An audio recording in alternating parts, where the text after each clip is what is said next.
Thank you so much to Rob McLennan for hosting this reading. I'm going to read from a chapbook called Kitchen Table, which was put out last month by Ryan Fitzpatrick and Model Press.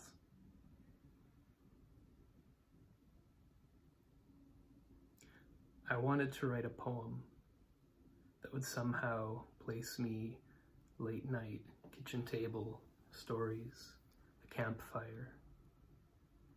All my sense depends upon that. The beer bottles mark time, gather round, telling new ones, the old ones, saying, tell that one about the time you come down off McLean Lake on the dirt bikes, uneven surface of the varnished wood where leaves have been added to expand the social body. Is the voices gathered around that table in the dark? Or what about that time Jimmy flipped his truck out the West Side Road? This is all I ever wanted, to be gathered around the kitchen table that seems so small in the dark. A voice and cascading laughter. It was everything that ever needed to exist.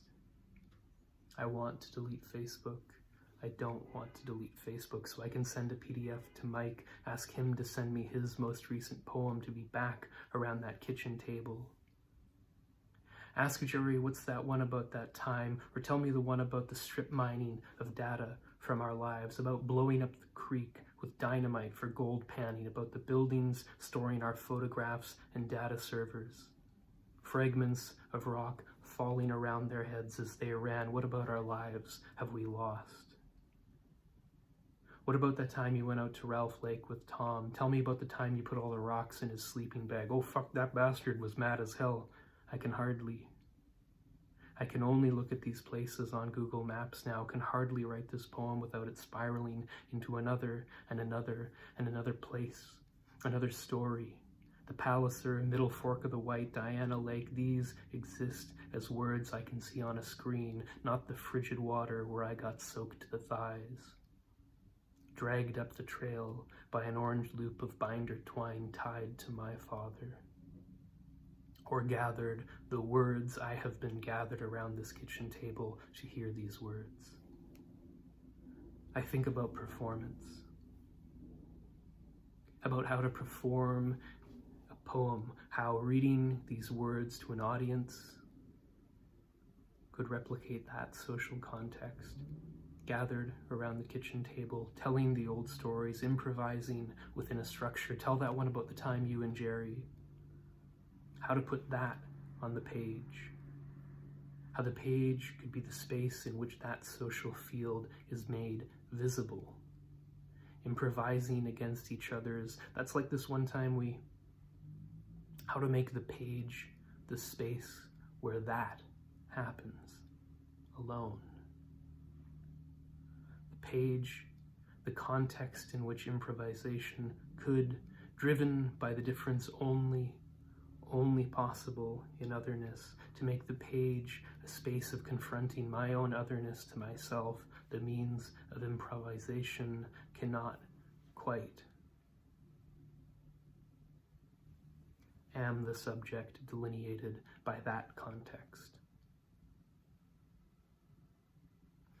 There was a patch of black ice there at the 16-kilometer, and one of the boys had radioed up. Cow moose had slipped on it, was struggling, so I drove down and see her struggling to stand.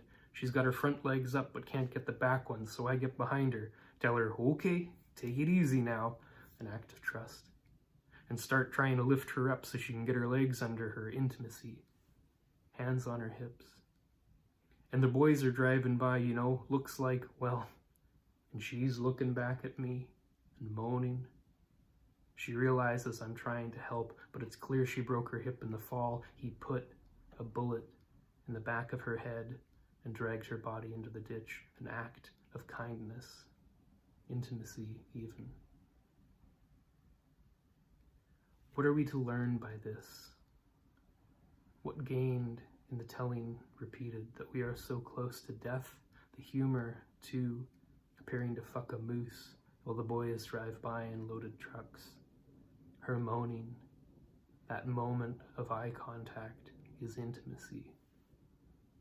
We are within the animal world and must make kindness where we can, must take, not take, must place our own bodies back into the earth? Why keep telling these stories?